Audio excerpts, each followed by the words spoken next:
All right, ladies and gentlemen, the long-awaited review. Honestly, before I start this, I just want to preface this by saying I honestly didn't think I'd get as many requests to do this review as I have, and people are still constantly asking me, hey man, when is the KRG Whiskey 3 chassis review coming?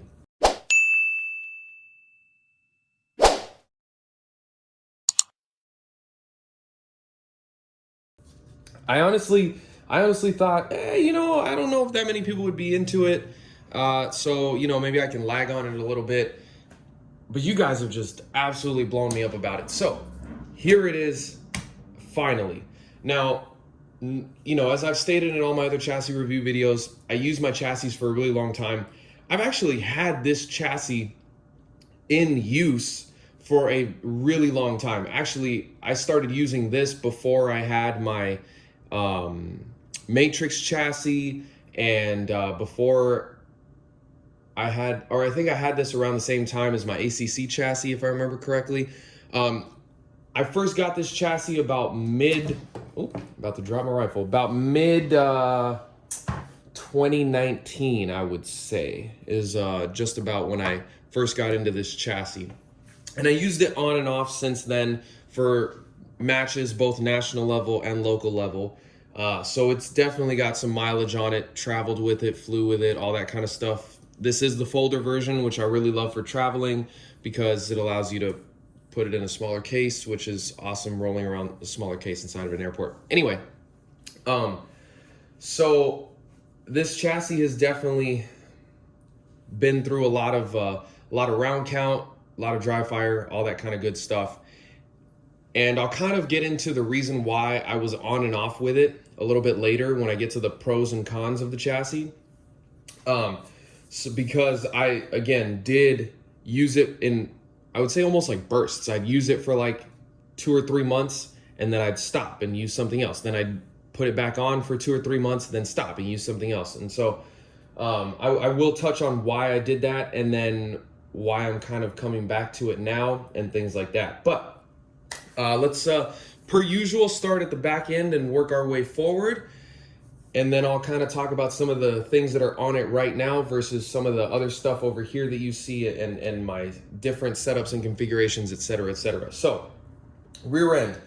Fully adjustable, okay, as I pointed out, this is also the folder. This is the KRG angled bag rider. I'm a fan of the angled bag rider more so than the little butt hook that they have, or even the straight bag rider. This is the non-weighted bag rider, so this one's just like a polymer plastic, basically. But the reason that I like the angled bag rider is because when you're in a match, and let's say you're on a troop line stage, which is basically a prone stage, near to far, far to near, left to right, right to left, whatever the case is, target array wise, it's a lot easier to make micro adjustments, I feel, with an angled bag rider to elevation, because you can just slide a little bit forward, slide a little bit back, things like that. Whereas if it's completely flat, maybe the only way to really get some adjustment is to go to your bipod height, which obviously can take a little bit longer because a lot of times you have to actually disengage from the rifle to get to your bipod. So that's why I'm a fan of the angled bag rider, because this has actually come in handy quite a bit versus other chassis that are very straight in the rear, like the Matrix, or if you use the ACC with the MDT bag rider that's basically flat, you'll notice those things sometimes. I definitely did in comparison. So that's why if you go back to my ACC chassis video, you'll see that I actually put this exact angled bag rider on my ACC chassis. I kind of MacGyvered it with a couple of screws and whatnot. But anyway, that's the reason why I did that, because I do not like that ACC bag rider at all because it's flat. And during matches, again, I would notice, man, like I need to make an adjustment, but it's flat. So gotta go to bipod height. Boom, that's extra time on the clock. So angled bag rider here. Fully adjustable, and even more so than a lot of other chassis. So let's take the ACC, for example, since we're kind of talking about it already. Both have toolless adjustable cheek riser, right? The thing that I like about the knobs on the KRG that I had issues with on my ACC is these don't come loose. I mean, these do not come loose. The ACC ones would back out on me sometimes, and if if on the ACC, if you cranked them too much, like if you really put some elbow grease into them, you could actually, because the cap over the screw was plastic on those, you could actually just basically strip it so that the plastic would rotate on top of the screw, but the screw wouldn't actually be tightening any more than it already was. So I'm not really a huge fan of that. These, I'll try to zoom it in here, but these are like backed on this for the cheek piece. It's backed in there, and then on the length of pull right here, so that's the back of the length of pull screw, it's actually spring loaded. So I'll give you a quick demonstration here, kind of, but basically when you loosen this, oh, wrong one, sorry, that's the cheek piece. When you loosen this, right, you can actually kind of see in there. You see, you can kind of see the spring in there, right? Yep, you see that? Okay. So even though it's loose, it's backed all the way out, you can't slide it back and forth, right? It still won't go anywhere. You got to push it in and then slide it forward or backwards, which I really like. I really like that. And I've never had these back out on me ever. So I think this is probably the best toolless or most secure toolless system that I've seen, because I've even, if you go back to my Matrix video, I also have the thumb wheels on that, and I have had those thumb wheels back out on me as well. So this to me is the most secure that I've literally never had them even come half a turn loose on me on this, okay? The other thing that you'll notice is this. So something like the ACC, for example, yes, it has toolless butt pad height adjustment, but the cant, if you want to cant your butt pad to one side or the other, as some shooters like to do, on the ACC, you have to actually unscrew the rubber pad off the butt and then re-screw it at an angle. This one is just this thumb wheel, and I'm trying to show you guys this real quick. But basically it's this thumb wheel here, and you can see these notches and grooves, and it'll basically lock in, so you can adjust. Once you loosen this, you can adjust the height and the cant and lock it down at the same time. So that's fully toolless. The only other chassis that I've seen that has a toolless butt pad cant is an AI, Accuracy International. So I'm definitely a fan, a huge fan of the rear end of the Whiskey 3. I really like it. The other thing that I like too is that the cheek piece, let me see if you guys can kind of see it under here, but you see these those little holes. What you can do is you can unscrew the posts, and then you have forward and backward movement of the cheek piece, depending if you need a little further back or a little more forward, etc. The only thing you don't have is side to side, so lateral adjustment of the cheek piece. I know that some chassis do that. I believe the AI chassis does that. I believe the ACC chassis does that as well. So that is lacking on this, but I've never found it to be an issue because I've always kept, the reason that I don't put any cant on the butt pad and I always keep my cheek piece laterally centered is for those times you have to shoot a weak side, because obviously if this is canted one way from my strong side, well, when I go to shoot weak side, it's going to be backwards and really uncomfortable. Same thing with this. If this is, all the way over this way, it can be very hard to get a cheek weld when I have to shoot support side. So I leave this neutral and I leave this neutral, but just know those options are there for the cant here and not there for this if you absolutely need that. Now, another caveat that I will put into that is that if you do not like this cheek piece, you can actually use the exact same cheek piece that is on a KRG Bravo. So if you have a KRG Bravo, or maybe you can call up KRG and order the KRG Bravo cheek piece, it slides right in because it's still the same two posts right in there, and that's a more traditional feeling cheek piece than this is. So that one may or may not have some lateral adjustment. I'm not sure, but that would be worth investigating if you're one of those people that absolutely needs that. Again, I'm not, so just be aware, okay? Move a little more forward. Obviously, you have a nice thumb shelf here on both sides. It is ambidextrous in that regard. Okay, so obviously this is a weak side folder. So you see the notch here. Now, depending on hand size, I would say, because for me, so obviously strong side, no problem, right? Let me try to flip this around without disturbing the camera. Weak side, I can get my thumb in there, but if you have really big hands, you might hit this a little. So you might have to end up foregoing this if you're shooting weak side. You might not be able to use the thumb shelf on a folder. You might have to just do one of these where you just kind of float it to the side. Not a big deal, but again, something to be aware of. Now, the grip. As you can see, there's 2 large screws here, okay? That is to remove the grip panels. They have different sizes available. Currently, I think they only have 2 sizes available. This size and the large size, which I also have. They have said that more sizes are coming. I have average sized hands. I don't really know how to show you guys, I guess, and that's never been a problem for me with just the normal sized grips, right? So I've just left those, but it does come with both grip sets, if I remember correctly, when ordering a Whiskey 3. Now, another cool feature of this chassis before we move forward is that because they're pretty modular, there's a screw right here. I think it's coming out on the video. There's a screw here. You can unscrew that and then unscrew the side, or actually, I don't know if you have to undo the side screws, but I know that this screw and the rear action screw, you take those 2 out and the whole rear section will come off, and you can fit a Bravo rear section right on there and basically have a Bravo rear and then whatever Whiskey 3 front if you wanted to shave some weight. From a folder Whiskey 3 to that Bravo rear, it'll save you about half a pound. So if you really need to cut half a pound for something, you could do that if you needed to, as opposed to just buying a whole new KRG Bravo chassis. So that's something kind of cool as well. Now, obviously my Curtis Vector action, you guys have seen it in damn near every video. ZCO scope, still going strong.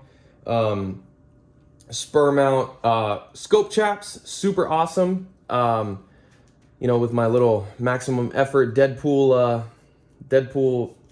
patch on there, but you guys know all that kind of stuff. If you don't know about scope chaps, I really like it because it's like a sleeve for your scope for protection instead of the tape that eventually comes off or gets wet and gets kind of messy and dirty and all that good stuff. So definitely a fan of scope chaps. Check them out, scopechaps.com. Nick is a really awesome guy. Okay, so this is the Whiskey 3 with the enclosed forend, obviously. So these are M-LOK up top, right? Do not be misled. These little holes right here are not QD sling stud holes, okay? Those are not QD sling stud holes. Those are nothing, pretty much, as far as I know. I did try to put a sling in there and it came right out. So, not QD, I repeat, not QD sling studs. This is the KRG extended Arca rail, obviously because it goes all the way to the front of the enclosed forend. Now, the reason that I went with the enclosed forend is because it gives you a little bit of extra length, about 3 inches, I believe, longer than the standard forend. And the other thing, obviously it looks really good, but the other functionality purpose that I like is, again, as I mentioned in my Matrix video, I'm a thumb over kind of guy when I shoot. So this gives me a great place to put my thumb right here, forward of the scope, right here on the on this built-in Picatinny rail. Now this Picatinny rail is machined into the forend as a one piece. Good thing is you don't have to worry about it coming loose. Bad thing is if you don't like it, well, too bad. I mean, I guess if you really wanted to, you could like machine it off or something, but it's on there. But great place to rest my thumb and all that kind of good stuff. Plus, again, the extra length, which I really like. Okay, so that's why I highly recommend the enclosed forend. I actually would give this chassis a lot of negative points with just the standard polymer forend, only because then you're forced to run a spigot basically because that forend is so short, man. I honestly will never understand why they made the standard forend so short on this chassis. It makes no sense. Like if you have a bipod on the front end of the standard chassis, which is about here, right? If you have a bipod there and then you try to fit a game changer in between, I mean, it's super tight. It's super tight, and you can actually just get some mag pressure with that game changer in there. So I'm not a fan of it at all without the enclosed forend.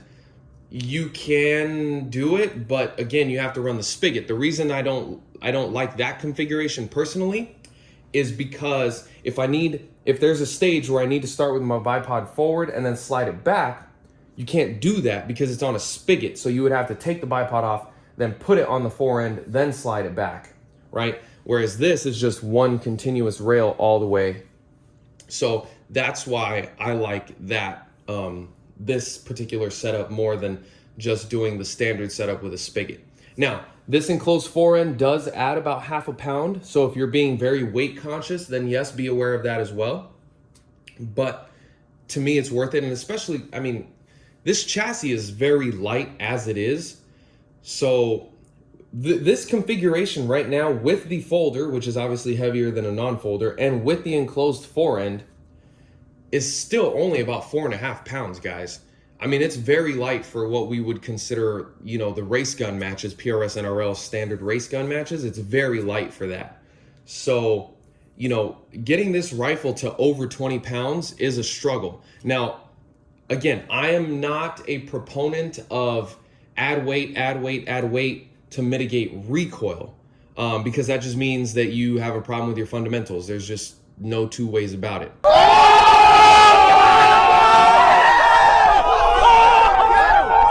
If you need to add weight for balance, by all means go ahead, because to me that's the most important thing about a rifle, especially for the race gun series, is balance. If the rifle is properly balanced, I would rather shoot a properly balanced 16-pound rifle than a poorly balanced 25-pound rifle in the same caliber. Like there's no way. I've done that before, and it is absolutely awful. I shot a match, I forget which one it was, with my MDT ACC. I threw all the weights on it up front, and it was literally a 25-pound rifle. It was slow. I shot slow. I felt slow. I moved slow. I timed out a lot. It was terribly balanced because it was so front heavy that I had a lot of wobble on barricade, like thin barricades and rickety props and stuff like that. It was literally an awful time. I never did it again. I learned my lesson the hard way, and I'm just not about it. Now, if you're one of those guys that wants to run a 25-pound rifle that's, you know, and it's also perfectly balanced, and you have good fundamentals, but you just still want that extra weight for whatever reason, I mean, whatever floats your boat, man. You know, this is not going to be the chassis for you, because you just can't get this chassis that heavy. You just can't. Even with like a 125 no taper barrel, you know. But that's not what this was built for. This is a great hybrid chassis. So let's talk about some pros and cons of this chassis now that we're kind of on that page. Okay, so pros of this chassis. Well, no, let's start with the cons, because you guys always like to hear about the bad stuff, because a lot of you guys know already about the good stuff and this and that. Okay, cons of this chassis. One, the grip. Now, I did say that they have two interchangeable panels, yes, but the panels do not change the distance from the trigger to the grip, right? What they do is they come out wider. So if you have bigger hands, it comes out a little bit wider this way.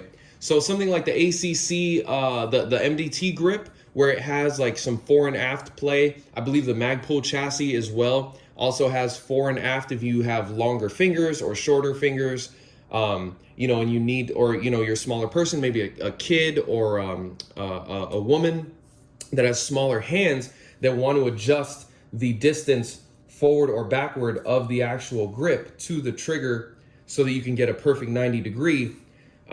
This works great for average hands. As you can see, I have no problem maintaining a perfect 90 here, right? But, you know, if you're one of those people that need some adjustment, obviously this is not going to be able to do that for you. Now, one caveat, if you really wanted to, you could potentially 3D print something based on these panels, because it's just 2 screws on each side, these screws, to get that done, because these grips are just polymer. So you could potentially 3D print something if you really wanted to, but as is from factory or from KRG, they only offer the 2, and neither one of them changes the distance. So something to think about there. All right. Another con is going to be price, and I know people have complained about it, about sort of the business model, and I will have to agree. The guys at KRG are super awesome, super helpful. Customer service is great in my experience and in talking to them. But what I will say is that you almost need to, like, people call it nickeling and diming. I guess if you really wanted to, I mean, that sounds kind of derogatory in a way, but realistically, that's what it is. You just don't get as much included with the chassis as you do with some of the competitors for a higher price. So for example, something like an MPA chassis, whether it's the BA Comp or the Matrix, things like that, right? You get the night vision rail included. You get, on the Matrix, you get different grips included for your hand. You get the spigot included. In addition, the rail is built into the chassis, so technically that's already included as well, right? With this, does not come with an Arca rail, so you got to buy one. It does not come with a night vision rail, so whether you wanted the enclosed forend or the night vision rail that goes on the standard handguard, you have to buy that separate. You want a spigot, you also have to buy that separate, right? So all those things on the KRG add up to make it a expensive chassis to get it fully kitted out the way you see it here. And so it becomes more expensive than some of the competitors. Now, do I think it's worth the price difference? That's up to you. I really like it. It feels really solid.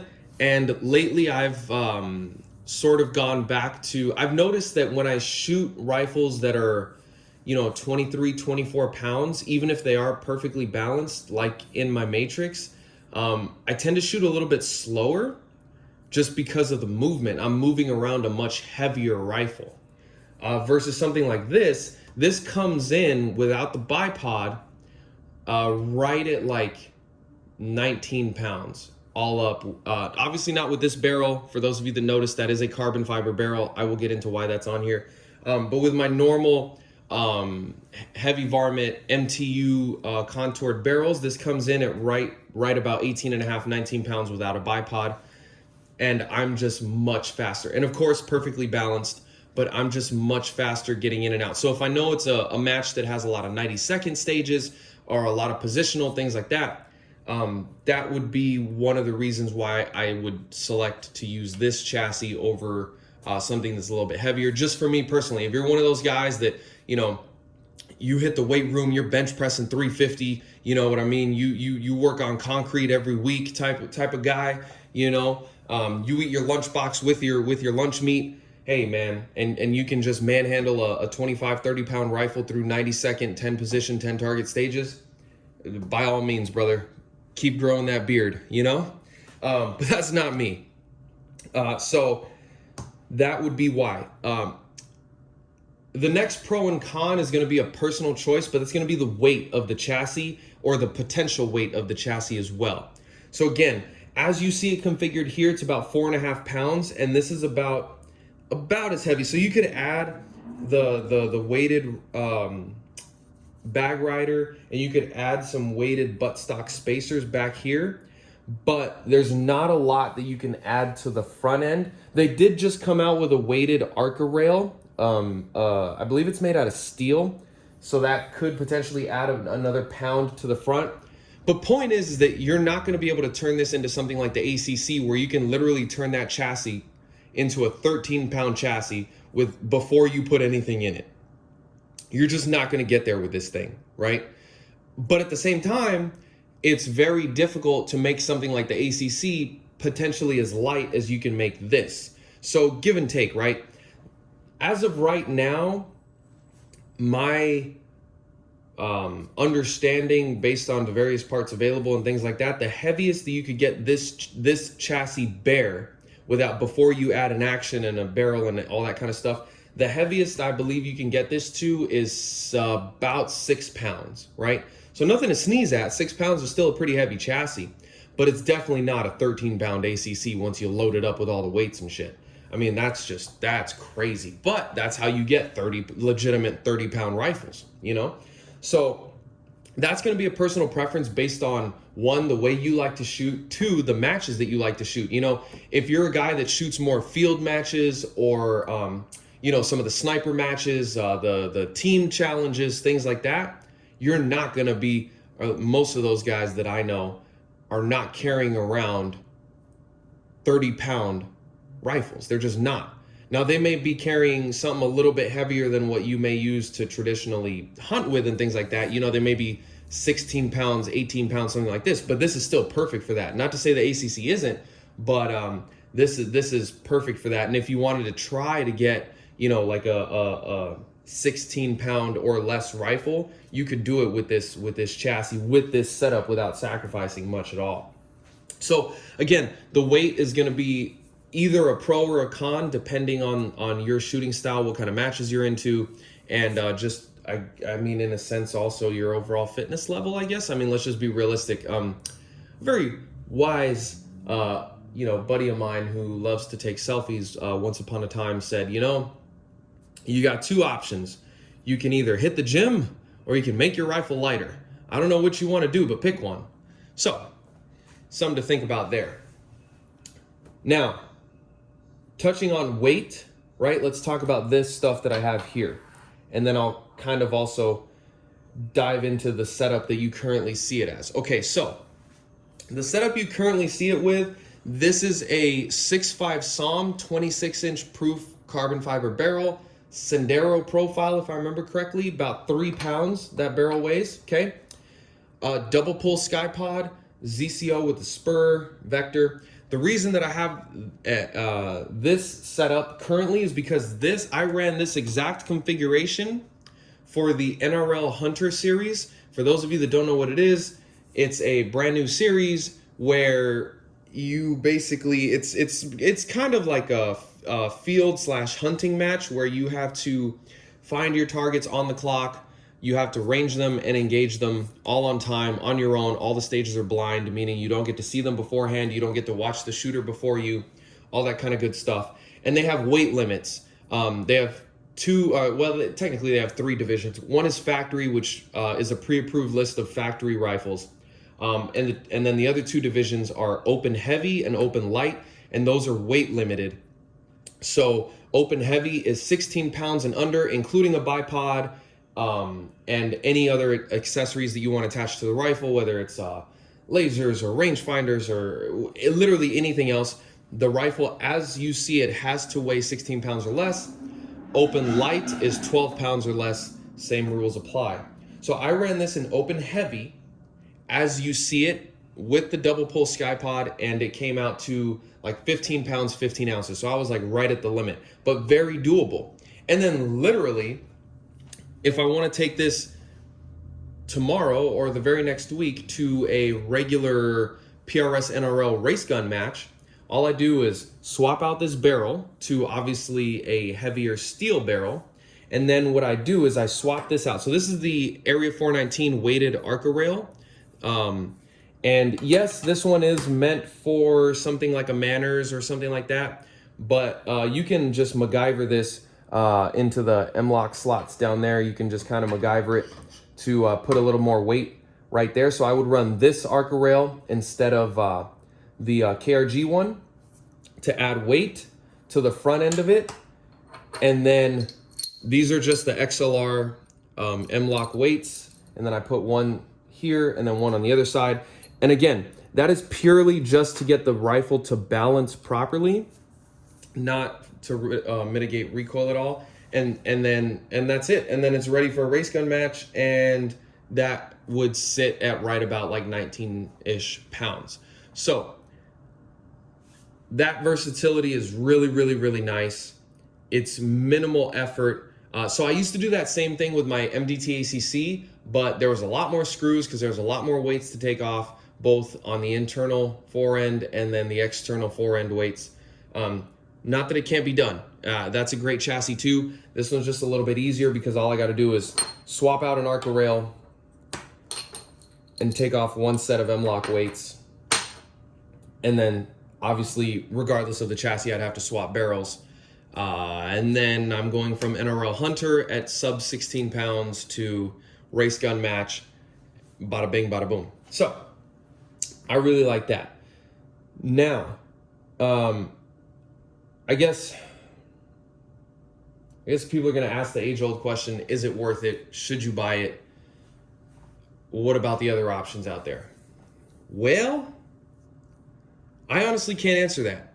I have kind of been on the light is right side of the house for the last few months, that I've really kind of been trying to find that next step for me. And so while I still have my Matrix and I still got my J. Allen and some of the heavier chassis and stuff like that, I am really going to put forth more effort to run this one, just because, again, I move faster, I feel faster, and you know, there's that saying, move fast, shoot slow. Well, the faster that I can move into a position, the faster I can build it, and then the more time I have to steady myself up and then take a good shot. So that's kind of up to you guys. Not to say that that same thing can't be done with other chassis out there as well. Absolutely sure can, but you know, this is kind of what I have available to me. So I think I'm going to be running this one for a little while longer as well. Now, I will potentially just invest in the KRG weighted ARCA rail so that I could repurpose this back to a Manners or something else. But for now, this system works pretty well. And I think that's pretty much it, guys. I mean, is it... Man, I hate to kind of leave you guys like that, but is it worth more than an ACC? Is it worth more than an MPA BA comp or a Matrix? I don't know, man. I mean, for what it's worth, I personally think that this is the best looking chassis on the market, like bar none, hands down. And I love the way the Matrix looks. Don't get me wrong. I love the way the Matrix looks. I just think this looks better. I know that in the grand scheme of things, to a lot of guys, that doesn't really matter, but to some of you, it does. But I would not recommend this chassis if you're not going to dive deep into it with the enclosed forend. I personally really like the folder, but that's a personal preference. I personally would not be able to shoot this chassis with just the standard length forend being so short and a spigot, because that combination doesn't really work for my shooting style. However, this setup here, I really like it. And I think I'm going to continue to run this because I also do want to do more NRL Hunter matches. And this felt really, really good at the Hunter matches. It was perfectly balanced the way that you see it right now, which is super important because when I had originally set up my ACC in a similar configuration with the same scope and barreled action to make weight, it was very rear heavy. So yes, I was able to make weight fine in the ACC, but it was rear heavy. I couldn't get it balanced as forward as I necessarily would have liked personally. So this just it just worked out, man. So it's a very easy transition for me to go from race gun setup to hunter setup in a few screws. I will actually be taking this exact setup on a hunt, pig hunt, this coming weekend actually. So I will be taking this exact setup. I ran it at the NRL Hunter series, and that's literally the entire purpose of the series. I don't want to go off on a long tangent. I probably will make an NRL specific Hunter video for those of you that are interested. Talk about my gear, not just the rifle, but all the external gear that I used as well, and things like that. But that, long story short, that is the purpose of the series, right? Is to basically true and proof and gain confidence with your hunting setup or a potential hunting setup for you so that you can use it in the field and you're very familiar and things like that. So we're going to put it to the test. I'm going on a pig hunt. Hopefully we find some pigs, and then I can take this exact setup that I took to the Hunter series and, you know, be able to harvest a pig. So I think that's gonna about wrap it up, guys. I can't think of anything else to mention. I am a fan of this chassis, absolutely 100%. I definitely am. If you guys have any questions about it or comments, concerns, different experiences than myself, please drop it in the comments below. And please, guys, please hit the subscribe button. It really helps me out. I would really appreciate it. Helps out the algorithms and things like that. Plus, you know, I can see that a decent amount of people that watch the videos are not already subscribed. So it would really help out if you subscribe, you know, put us a little bit higher in the search results and things like that, and get more information out to more people that are trying to make decisions like this. Because I know, man, I honestly was very surprised as to how many people were interested in the review of this chassis that I had been realistically I'd been kind of putting off for a while, just because I was using other things. So I'm glad to get this out to you guys finally. And you know what, man, shameless plug, look out for the next video. It's going to be on the NRL Hunter series, because I think it is an awesome series, the most fun match I've ever shot. So be on the lookout for that video. And again, questions, comments, concerns, guys, please drop them in the comments. And until the next one, stay safe and stay shooting.